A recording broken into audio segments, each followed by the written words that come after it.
आपने अक्सर लोगों को ये कहते सुना होगा कि मैं इतना परिश्रम कर रहा हूँ फिर भी मुझे अपने परिश्रम का फल नहीं मिल रहा है, या किसी को ये कहते सुना होगा कि वो तो बड़े भाग्य का धनी व्यक्ति है, थोड़े से ही कर्म में उसे फल मिल जाता है।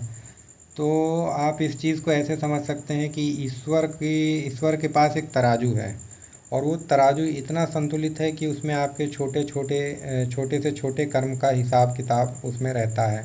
तो जो भी आप अच्छे कर्म करते हैं वो आपके अच्छे कर्मों के पलड़े में जाता है, और जो भी आप बुरे कर्म करते हैं तो आपके बुरे कर्मों के पलड़े में जाता है। अब आपने जैसे किसी चीज़ के लिए बड़ी निष्ठा से और बड़े परिश्रम से प्रयास किया, लेकिन वो चीज़ नहीं हो पाई, तो वो जो परिश्रम है क्या आपका व्यर्थ जाएगा? बिल्कुल भी वो व्यर्थ नहीं जाएगा। ईश्वर उसे आपके अच्छे कर्मों के पलड़े में रखेगा।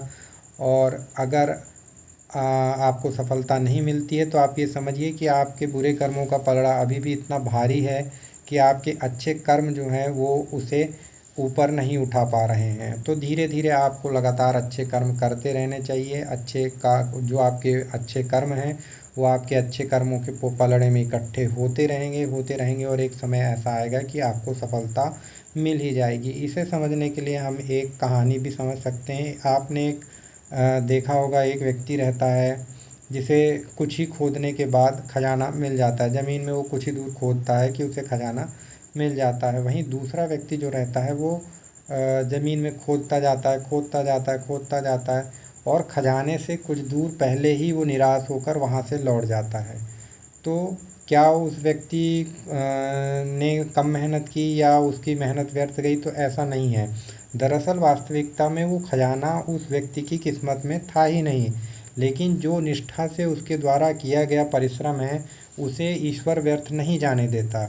ईश्वर उसके उस निष्ठा भरे कर्म को अच्छे कर्मों के पलड़े में रखता है।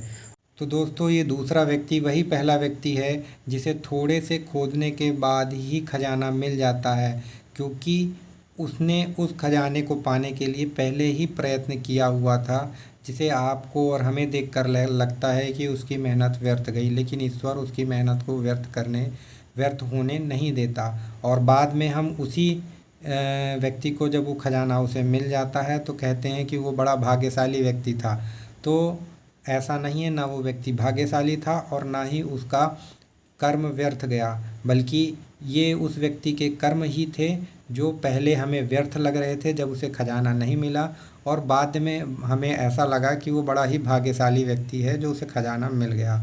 तो व्यक्ति के कर्म ही उसके भाग्य का भी निर्माण करते हैं, और उसकी सफलता और असफलता का आधार भी उसके कर्म ही होते हैं। तो अच्छे कर्म करते रहिए, और ये विश्वास रखिए कि ईश्वर आपके किए गए किसी भी अच्छे या बुरे कर्म को व्यर्थ जाने नहीं देगा। उसका आपको जीवन में फल ईश्वर ज़रूर देगा। अगर आपको कहानी अच्छी लगी हो तो चैनल को लाइक, शेयर और सब्सक्राइब ज़रूर करें।